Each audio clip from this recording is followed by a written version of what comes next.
और चलिए अब हम आपको दिखाते हैं हिम शिखर पर मौजूद हिंदुस्तान के सुपर हीरो से मिलवाएंगे वो हिंद के जवान जो 50 डिग्री में मां भारती की सुरक्षा में डटे हुए।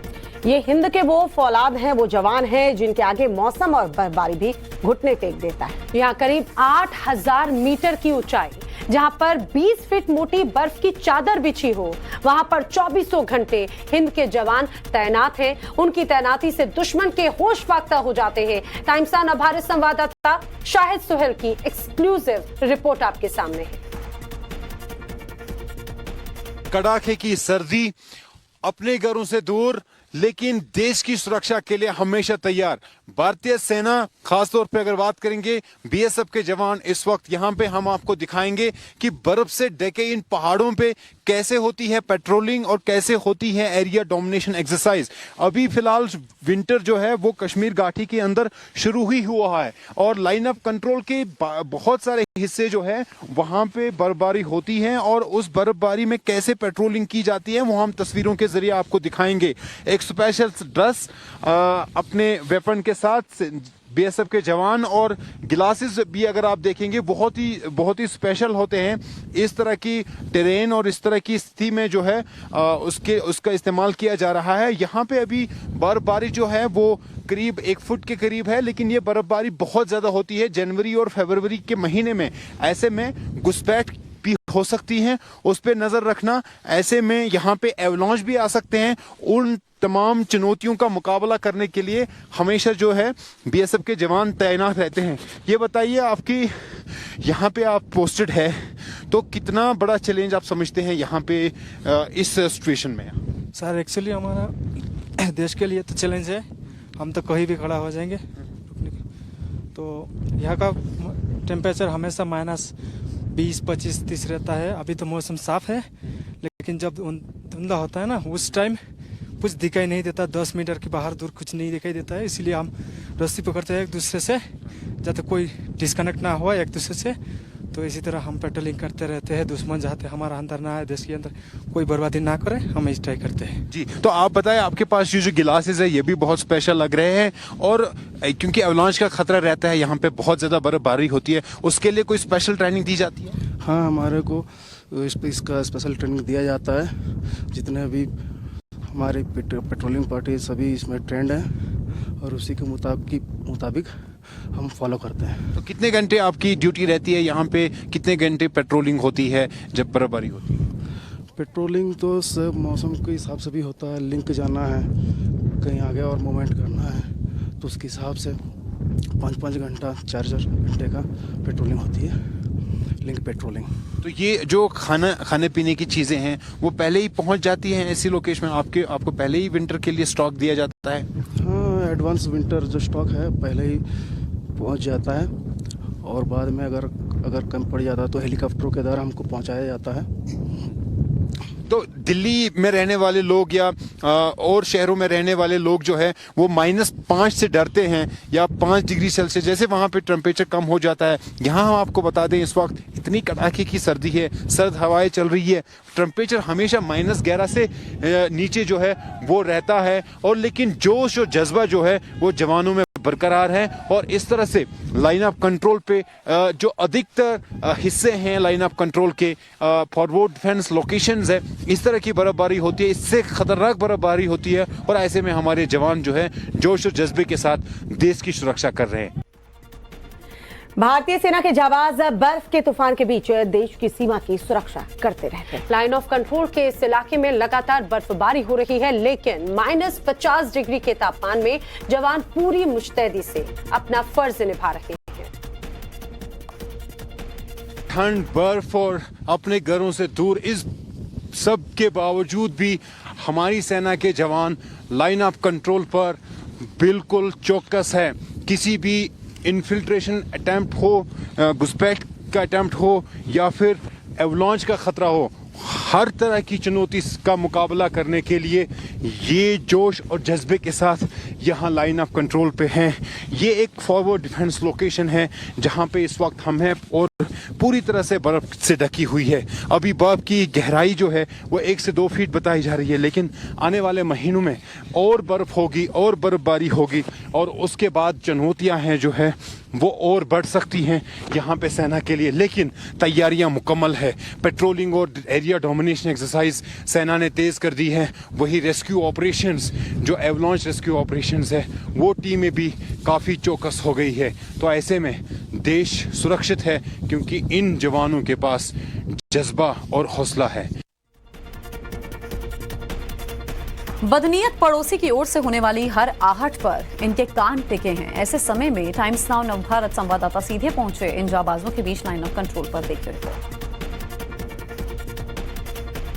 पेट्रोलिंग और एरिया डोमिनेशन एक्सरसाइज के अलावा लाइन ऑफ कंट्रोल पर जो सबसे बड़ी चुनौती होती है वो है बर्फबारी और कड़ाके की सर्दी, क्योंकि ये माउंटेनियस एरिया है, पहाड़ी इलाका है और यहाँ पे एवलांच का खतरा रहता है। दिखाएंगे तस्वीरों के जरिए कि किस तरह से रेस्क्यू ऑपरेशन किया जाता है अगर एवलांच आता है इस तरह के इलाके, क्योंकि अभी हम एक फॉरवर्ड डिफेंस लोकेशन पे हैं जो बिल्कुल बर्फ से ढकी हुई है। अभी 1 फुट के करीब बर्फ हुई है और आने वाले वक्त में जनवरी और फरवरी में और ज्यादा बर्फ होती है और ये एरिया बिल्कुल कट हो जाता है कश्मीर घाटी से भी और यहाँ पे इन्फिल्ट्रेशन का भी खतरा रहता है, लेकिन उससे कहीं गुना ज्यादा जो है वो एवलांच का खतरा रहता है। और ये जवान जो है इनके पास स्पेशल इक्विपमेंट्स है, स्पेशल यूनिफॉर्म है, स्पेशल ग्लासेस है, इनके पास डॉग स्क्वाड भी होता है जो इनकी सहायता करते हैं। और क्योंकि पेट्रोलिंग पार्टी जैसे पेट्रोलिंग के लिए निकलती है तो साथ में एक स्पेशल यूनिट है, रेस्क्यू यूनिट बीएसएफ की, इसी तरह से आर्मी के पास भी इस तरह की यूनिट्स होती है। और वो जो पेट्रोलिंग पार्टी के जवान है वो भी आप देख सकते हैं कि किस तरह से अभी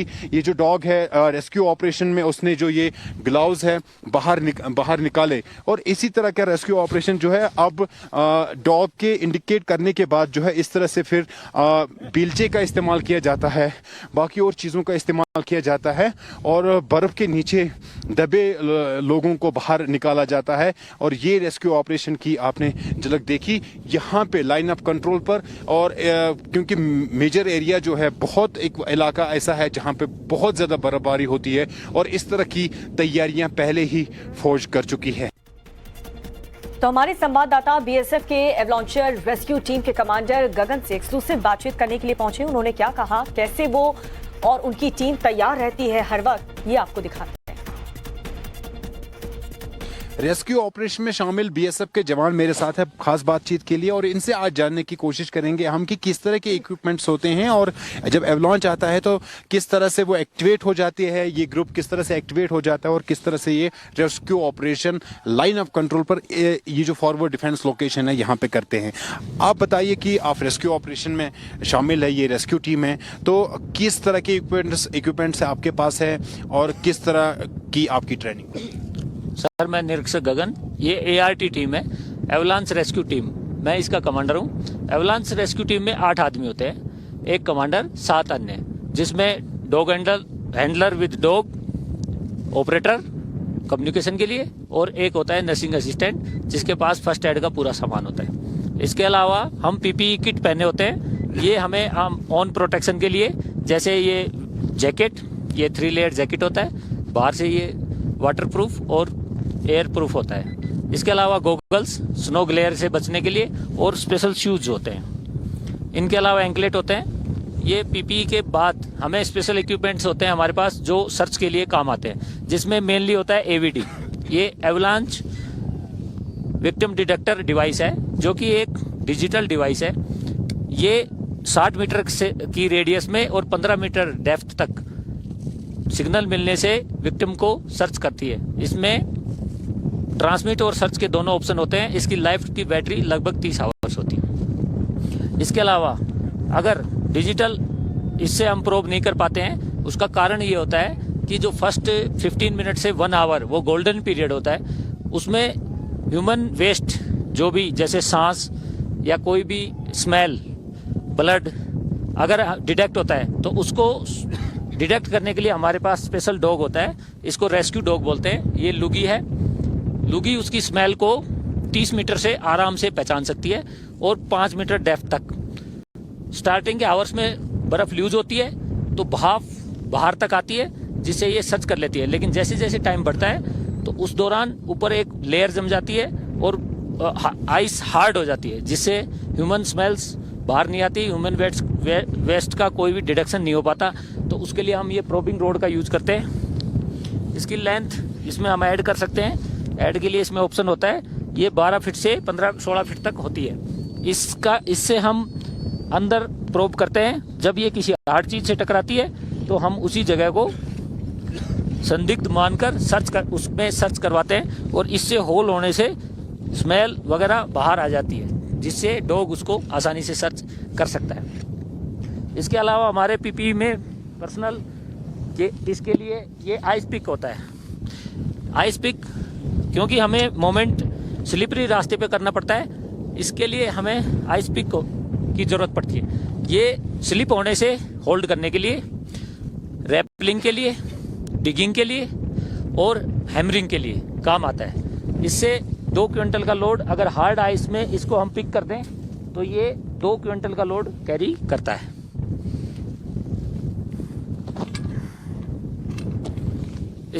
इन सभी इक्विपमेंट्स की मदद से हम फर्स्ट 1 आवर में अगर विक्टिम को डिटेक्ट कर लेते हैं तो 100% हम लाइव विक्टिम को बाहर निकाल लेते हैं और उनकी जो बेशकीमती जिंदगी को बचा लेते हैं। तो ये जो पेट्रोलिंग पार्टी निकलती है, क्या आप उसके साथ ही निकलते हैं या अलग से आपको इनपुट मिलता है, इन्फॉर्मेशन उसके बाद निकलती है? सर, पेट्रोलिंग पार्टी के पास एवीडी और लाइफ सेविंग रोप ये सब होता है, लेकिन हम स्टैंड बाई रहते हैं पोस्ट में।